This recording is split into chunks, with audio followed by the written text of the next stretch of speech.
நமஸ்காரம். Nisha hear from அறிந்ததும் அறியாததும். இன்னைக்கு பகவத்கீதா செஷனில் சஞ்சயன் என்ன ஆன்சர் சொல்கிறாரு அப்படின்னு பார்க்கலாம். நேற்றுக்கு திருத்தராஷ்டிரர் ஒரு கேள்வி கேட்டார் இல்லையா, அதுக்கு சஞ்சயன் என்ன பதில் சொல்ல போகிறாரு, அந்த ஸ்லோகம் அலாங் வித் மீனிங் பார்க்கலாம். So chapter 1 verse 2. சஞ்சய உவாச்ச दृष्ट्वा तु पाण्डवानीकौ व्यूढन् दुर्योधनस्तथा आचार्यमुपसङ्गम्य राजा वचनमब्रवीत्. ஸோ சஞ்சயன் திருதராஷ்டிரர்கிட்ட அந்த ஆர்மி எப்படி இருக்கிறது அப்படின்னு சொல்கிறாரு. ஒரு பக்கம் பாண்டவ சைன்யம் ஃபுல்லாக நிற்கிறது பார்த்தோம் இல்லையா, ஒரு பக்கம் 11 அக்ரோனி சேனையும், இன்னொரு பக்கம் 7 அக்ரோனி சேனையும். ரெண்டு பக்கம் எல்லாருமே ரெடியாக இருக்காங்க. அண்ட் இப்போ என்ன நடக்கிறது, அதாவது அவர் லைவ் கமெண்ட்ரி கொடுக்குறாரு. இப்போ என்ன நடக்கிறது அப்படின்னா, துரியோதனன் துரோணாச்சாரியர் அவரோட குரு கிட்ட போய் துரோணாச்சாரியர்கிட்ட என்னமோ பேசுகிறாரு, அவர் என்னமோ கேட்குறாரு. ஸோ அதுதான் இந்த ஸ்லோகம் சொல்ல வர்றது. ஸோ அடுத்த 9 ஸ்லோகாஸ் துரியோதனன் அவரோட துரோணாச்சாரியர்கிட்ட துரியோதனன் பேசுகிற மாதிரி தான் இருக்கும், அதாவது கேள்வி கேட்குற மாதிரி இருக்கும்.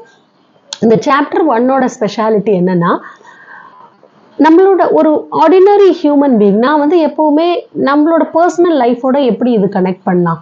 சரி, நிறைய கான்ட்ரடிக்டரி இன்ஃபர்மேஷன் இருக்கு இல்லையா, மகாபாரதம் நடந்தது நடக்கலை, இதெல்லாம் ஒரு கதை, இதெல்லாம் அசைட்.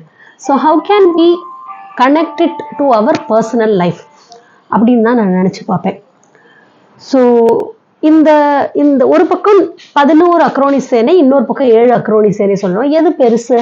11 தான் பெருசு இல்லையா.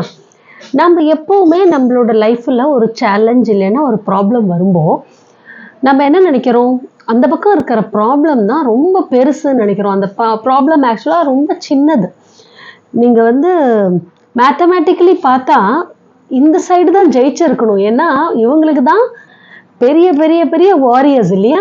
பீஷ்மரை மாதிரி ஒரு வாரியர், பீஷ்மர் நினச்சா சிங்கிள் ஹேண்டட்லி எல்லாரையும் பஸ்மம் பண்ணியிருக்கலாம். இந்த நம்பர் ஆஃப் பீப்புள் இந்த சைடு தான் ஜாஸ்தி, இவங்களுக்கு தான் பவர் ஜாஸ்தி. கடவுள் நினச்சதுனால தான் அந்த சைடு வின் ஆச்சு, இல்லைன்னா மேத்தமேட்டிக்கலி பார்த்தா இவங்க பாண்டவர் சைன்யம் வின் பண்ணுறது ரொம்ப கஷ்டம். ஸோ ஒரு ஹியூமன் மென்டாலிட்டியை ரிலேட் பண்ணி பார்க்கணும் நாங்கள் இந்த ஸ்லோகத்தில்.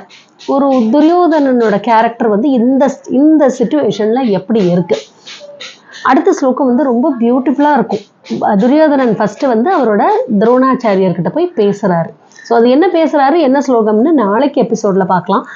ஸோ இதில் என்ன நம்ம புரிஞ்சுக்கணும்னா, ஒரு ஹியூமன் பீயிங்கோட mentality at the time of crisis எப்படி நம்மளோட மனசு மாறுது, அதுலேருந்து எப்படி ஓவர் கம் பண்ணி வரலாம். ஸோ நாளைக்கு நெக்ஸ்ட் ஸ்லோகத்தோட உங்களை மீட் பண்ணுறேன். Till then Nisha here, signing off from அறிந்ததும் அறியாததும்.